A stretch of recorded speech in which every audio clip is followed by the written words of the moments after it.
आणि यानंतर बातमी आहे संभाजीनगरमध्ये झालेल्या अपघाताची।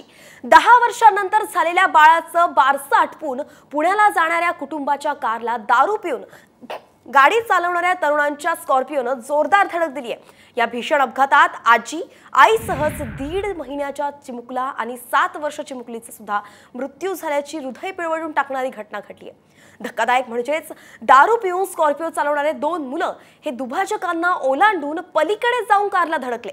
अमरावतीचे अजय देसरकर हे अभियंते कुटुंबासह पुण्याला जात असताना अहमदनगर रोडवरच्या लिंबे जळगाव इथं हा अपघात घडलाय। याची दृश्य तुम्ही पाहताय। संभाजीनगरमध्ये एक भीषण अपघात जो आहे तो घडला आहे। संभाजीनगरमध्ये हिट अँड रन झाल्याचं कळतंय।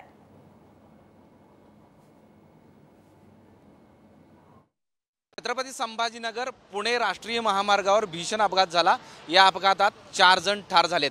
अपघात आमच्या ह्या महामार्गावरती ह्या 3-3.5 वर्षांमध्ये पहिल्यांदा तेवढा भयंकर आणि मन हेलवणारा अपघात होता।